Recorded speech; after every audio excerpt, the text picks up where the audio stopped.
Talent presenta People Trends a Human Leader con Rogelio Segovia. Te damos la bienvenida a este espacio en el cual analizaremos los aspectos más relevantes del mundo empresarial, del talento y las tendencias del mercado, así como el impacto que tienen en el presente y futuro de las personas. Gracias por acompañarnos.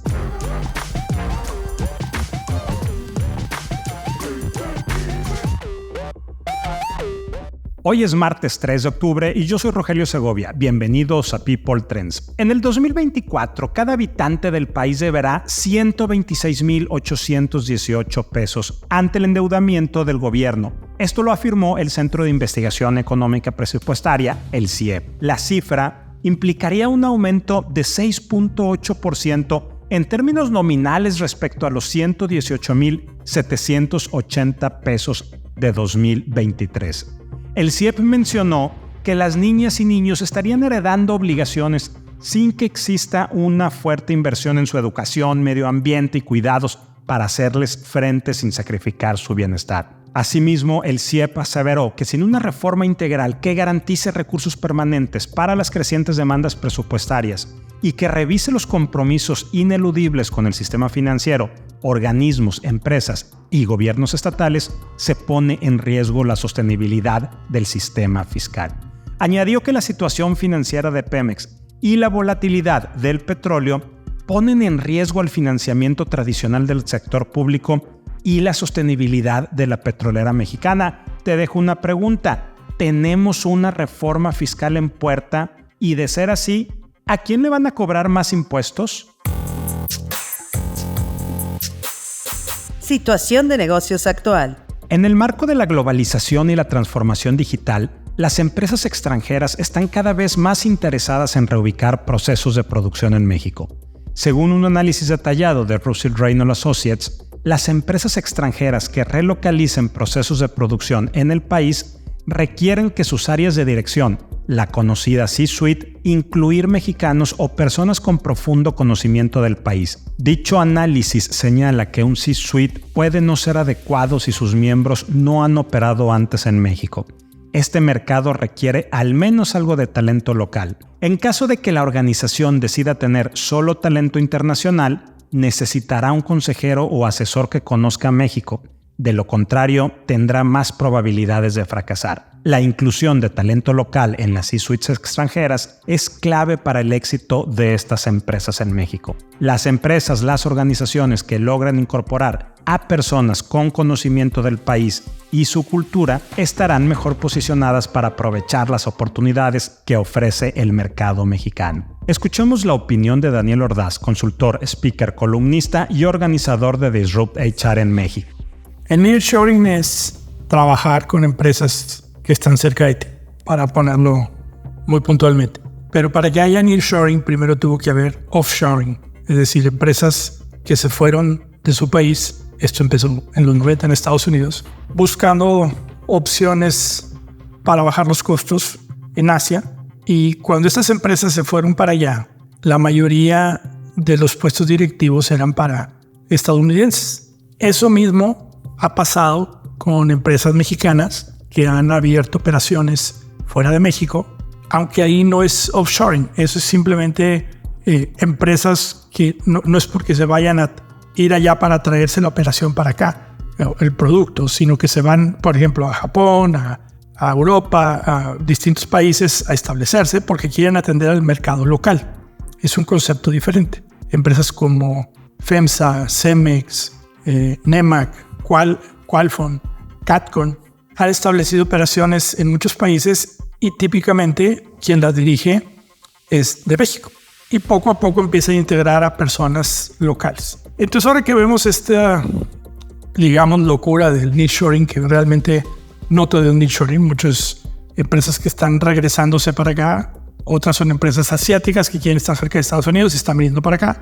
Bueno, esas asiáticas que llegan acá, sus puestos directivos son obviamente pues para gente de su país, Corea, China, y poco a poco empiezan a integrar a algunas personas de México, pero pues difícilmente en los puestos superiores. ¿Qué resulta mejor? Pues obviamente un esquema mixto en el que puedas tener gente que conozca lo local, que sepa qué sucede aquí, que no quiera sorprenderse cuando le dices que hay que pagar reparto de utilidades y digan eso de dónde salió.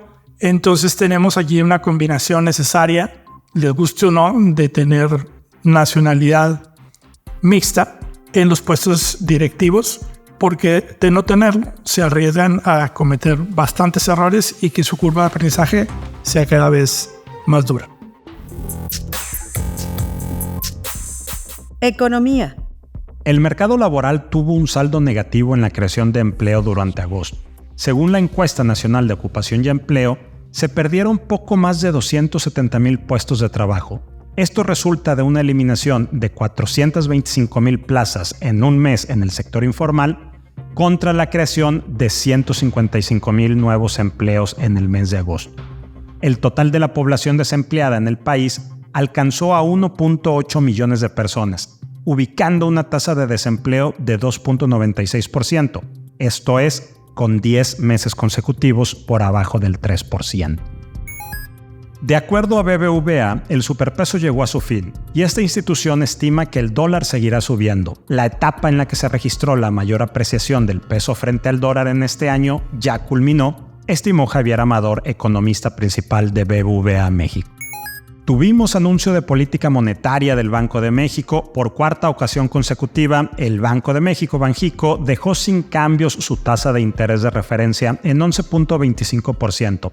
Y señaló que ve necesario mantenerla en ese nivel por un periodo prolongado ante un panorama inflacionario aún complicado e incierto. Escuchemos a Ángel Mas, director de estudios económicos de Grupo Único y creador de contenido de LinkedIn, con su reporte semanal de la economía de México y el mundo.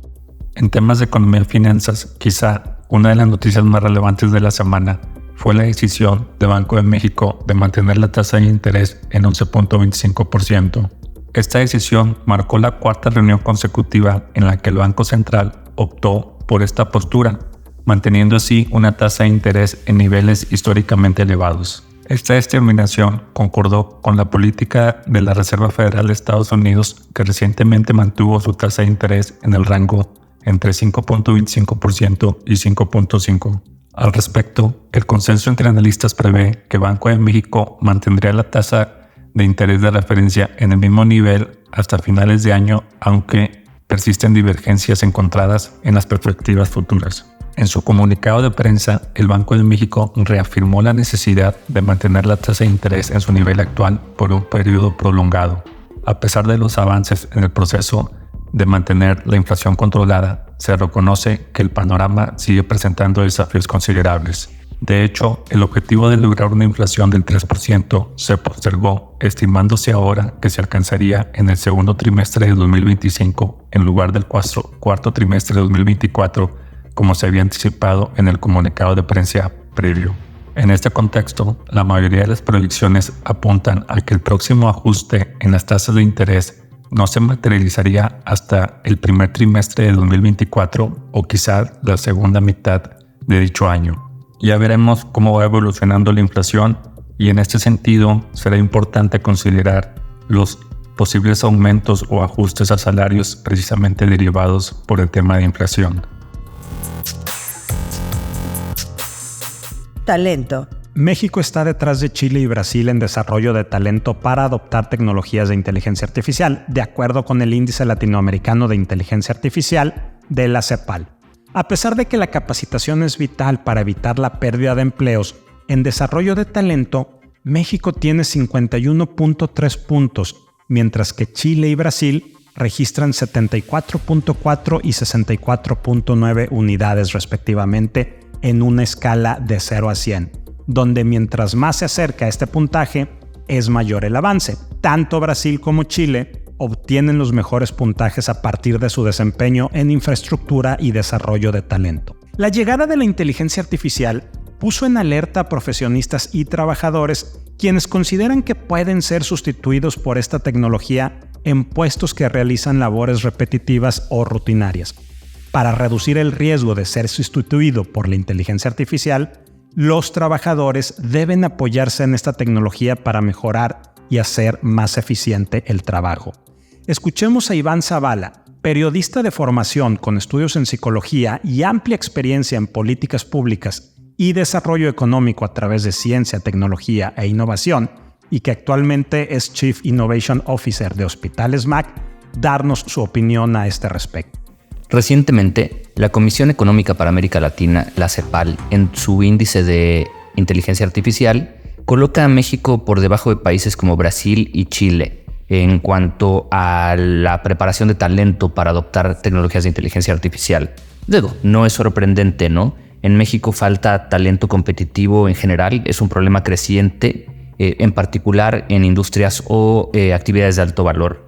No solo es un tema de inteligencia artificial, desde hace algunos años hemos visto este déficit de talento en tecnologías de información provocado por el nearshoring y la pandemia lo recrudeció, y ahora industrias como manufactura, electrónica y automotriz están llegando a esto también, y la crisis de talento en México solo crece. La inteligencia artificial agrega complejidad al panorama porque no se trata únicamente de formar programadores, es algo mucho más sofisticado el perfil de la gente que interactuará con este tipo de herramientas o tecnologías. Por tanto, debemos de verlo realmente como que en México urge una política pública integral en educación con bases sólidas en ciencias básicas desde la primaria, no esperarnos a los grados superiores para atender esto.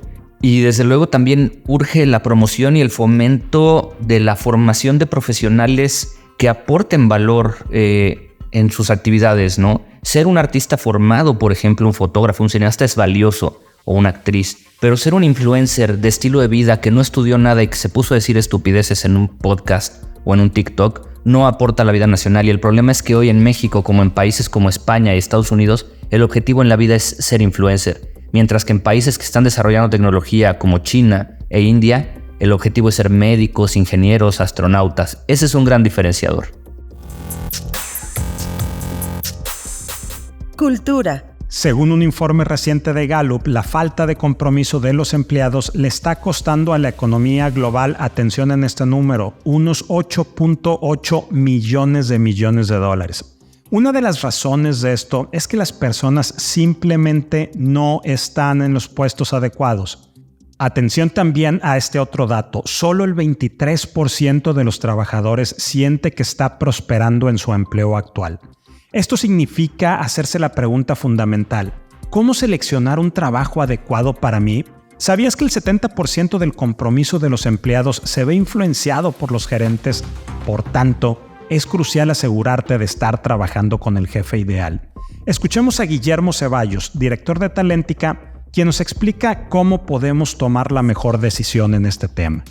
Rogelio, muchísimas gracias por el espacio. ¿Cómo asegurarme si estoy entrando a la empresa indicada? Para mí hay 5 valores importantes que siempre debemos de tener presentes cada que entremos en un proceso, y esos son sueldo, prestaciones y beneficios, carrera, jefe y cultura.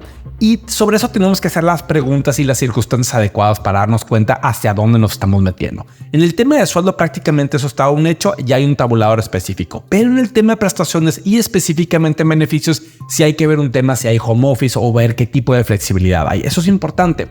En el tema de carrera hay que hacer preguntas adecuadas para ver qué información y no nada más quedarnos con una pregunta. Hay que hacer 3 o 4. Te pongo un ejemplo. Si estás enfrente al que va a ser tu jefe, hay que preguntarle, a ver, dame un ejemplo de alguien con una carrera exitosa en esa empresa. Y hay que ver cuántos ejemplos te da y cómo te los da, ver si los tiene bien identificados o no. Por ejemplo, en el tema de liderazgo hay que ver, no le vamos a preguntar directamente cómo es tu liderazgo, pero sí le podemos llegar a preguntar a esa persona, ¿qué me van a decir tus empleados de ti? O también, ¿qué tipo de liderazgo, qué tipo de ambiente se puede respirar en el área en la que estás a cargo tú específicamente? Y hay que ver también cómo uno responde. En el tema de cultura se pone más interesante porque una de las preguntas que más me gusta hacer es, ¿cómo definirías la cultura en esta empresa? Y hay que ver, son 2 claves aquí, Rogelio. Una, hay que ver cuánto tiempo se tarda en identificar esa respuesta y hay que ver cómo la resuelve. Porque si está indagando mucho en el tema de déjame ver qué improviso en el tema de cultura, eso para mí es una alerta súper amarilla o súper roja. Y también, tanto en el tema de carrera, jefe y cultura, hay que ver todas las personas que se están entrevistando con nosotros, cuánto se tardan en responder en ese tipo de preguntas. Y ahí vas a empezar a sacar conclusiones de una manera preliminar. Cómo está la carrera, cómo está la dinámica, cómo está el liderazgo. Y eso definitivamente son notas que debemos de tener en cada proceso a los que nos estamos metiendo. Saludos. Que no se nos escape. Según un análisis de la Coparmex Nuevo León, las empresas en México están siendo blanco de crecientes inspecciones por parte de la Secretaría del Trabajo y Previsión Social. Entre septiembre de 2022 y junio pagado, dicha dependencia realizó 40.563 inspecciones laborales. Esto es un 19% más que las ejecutadas en el periodo comparable de un año atrás. Estas inspecciones se centran en el cumplimiento de la normativa laboral, incluyendo subcontratación, participación de los trabajadores en utilidades, la PTU, y las condiciones generales de trabajo. Las entidades federativas con el mayor número de registros son Ciudad de México, Estado de México, Nuevo León, Jalisco y Querétaro. Cerca de 200 empresas canadienses buscan aprovechar el nearshoring, esto de acuerdo al CEO de Scotiabank México. El movimiento de relocalización de cadenas traerá una derrama económica no solo a las empresas, sino a la población, ya que este movimiento aumentará la creación de empleo en el país mejor remunerado, dijo el ejecutivo. De manera general, existen 3.159 empresas de origen canadiense operando en México. El sector automotriz relocalizará 40% de su producción. Al cierre de este año, 36% de las armadoras del mundo harán una relocalización de sus procesos, una cifra mayor al 32% de 2021. Para 2025, la proyección es que se llegue a 40%. En México, la relocalización de la industria automotriz representa una oportunidad para crear empleo y atraer inversiones. Para esto, nuestro país requiere enfocarse en el desarrollo y empoderamiento del personal, ya que estos son factores críticos para convertirse en un jugador clave en una cadena de suministro ágil y poder trabajar en un modelo basado en datos, conocido como Data Driven Culture. Nombra Estafeta nuevo director general. Estafeta anunció el nombramiento de James Grimm, actual presidente del Consejo de Administración, como nuevo director general de la compañía en reemplazo de Ingo Babrikowski, quien lamentablemente falleció hace 2 jueves. Anuncia Alfa cambios en su organización. Armando Garzazada dejará la presidencia del Consejo de Administración de Alfa. El empresario regiomontano será sustituido por Álvaro Fernández Garza, quien actualmente se desempeña como CEO del conglomerado industrial. Gracias por acompañarnos en el episodio de este martes 3 de octubre de People Trends. En poco menos de 30 minutos ya estamos informados de los temas más relevantes del talento y del trabajo y su impacto en el presente y futuro de las personas. Soy Rogelio Segovia, nos escuchamos la siguiente semana.